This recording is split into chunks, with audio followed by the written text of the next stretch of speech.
बोल कड़ाकर सीताराम। प्रिय भक्तों, आज अहिंसा पर दो शब्द कहें। भगवान शिव पूर्ण परमात्मा सच्चिदानंद स्वरूप हैं। ब्रह्मांड में व्याप्त होकर जगत में उत्पत्ति पालन संहार करता है।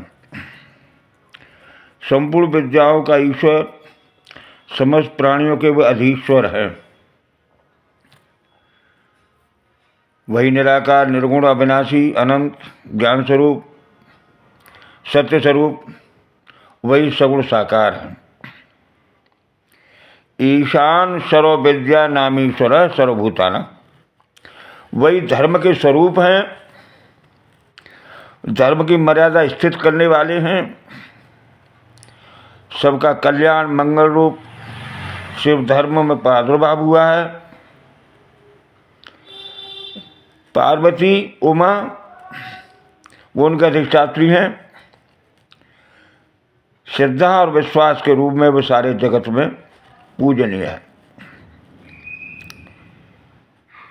पार्वती जी से एक बार शिव जी कहते हैं,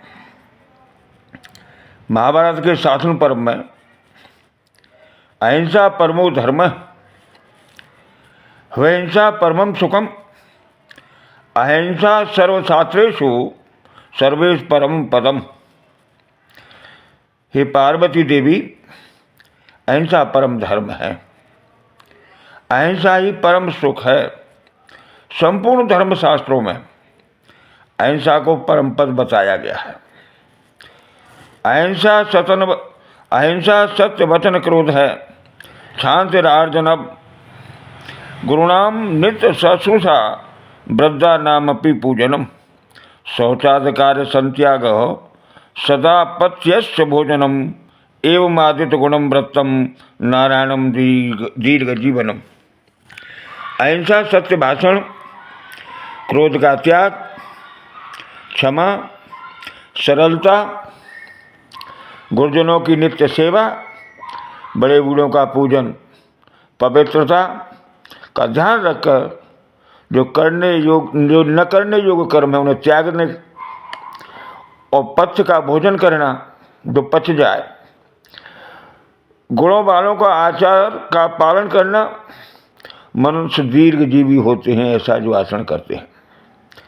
स्वर्गे च मानुषे वापी चिरम तिष्ठन्त धर्म का, अपरे पाप कर्मणा प्रायसो अनृतवादिनः, हिंसा प्रिया गुरुदुष्टा निष्क्रिया शौचवर्जिता, नास्तिका घोर कर्मणः, शतम मांसपानपा, पापाचारा गुरुदुष्टा, कोपना कलह प्रिया, एवमे वाशुभावाचारास्तिष्ठन्त निरये चिरम चिरयोनि, तथात्यंतमाल्यास्तिष्ठन्त मानवा।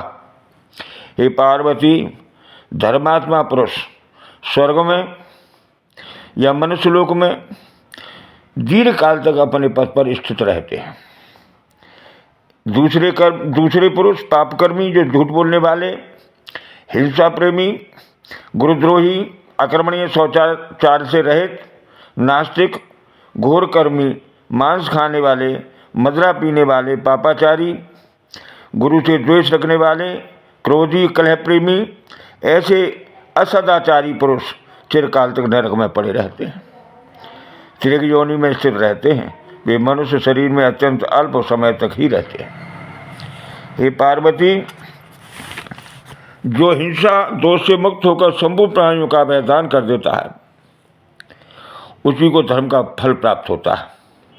जो संपूर्ण प्राणियों पर दया करता है, उसके साथ सरलता का बर्ताव करता है, समस्त भूतों को आत्मभाव से देखता है, वही धर्म के फल को युक्त होता है। हे पार्वती, पात्र में तेव दातव्यम सर्वस्व धर्मकांक्षिभिः, आगमिष्यन्ति तत्पात्रम तार्यस्यति। धर्म की अभिलाषा रखने वाले पुरुषों को चाहिए घर पर आए हुए अतिथियों का वो दान उत्तम पात्र समझकर दान दें। उन्हें विश्वास करना चाहिए कि आज जो पात्र आएगा वह हमारा उद्धार करेगा। हर किसी को दान देना भी उचित नहीं है। पात्र को देखना चाहिए। कुपात्र को दान देने से पापाचारी को बढ़ावा देना है, उसका पाप का अंश आपको भी झेलना पड़ता है। नास्ति भूजो दान समम नास्ति दान समो निधि नास्ति सत्यात् परो धर्मो नान्यतात् पातकम परम। इस पृथ्वी पर दान के समान कोई दूसरा वस्तु नहीं, दान के समान कोई दूसरी निधि नहीं है। सत्य से बढ़कर कोई धर्म नहीं है और सत्य से बढ़कर कोई पातक नहीं है। लेकिन आज जो अधर्म पर चल रहे हैं, जो झूठ बोलने में सदा लीन रहते हैं, एक दूसरे का धन हड़पने में रहते हैं बजाय दान के, वही सुखमय जीवन व्यतीत करते प्रतीत होते हैं। हाँ, एक संत ने भला अच्छा ही कहा है कि जो इस समय सुख का अनुभव कर रहे हैं अनाचार कमाकर, अत्याचार से कमाकर, झूठ बोलकर, उनका पाप का घड़ा भर रहा है। जैसे रावण का सोने की लंका कमा के इकट्ठी की, बड़े बड़े पुत्र आदि से सुसज्जित रहा, लेकिन अंत में विनाश हो गया। अतः धर्म का ही पालन करते हुए जीवन को आगे बढ़ना चाहिए। किसी भी क्षण के सुख के लिए पाप कर्म नहीं करना चाहिए। बोल कड़ाकार सीताराम।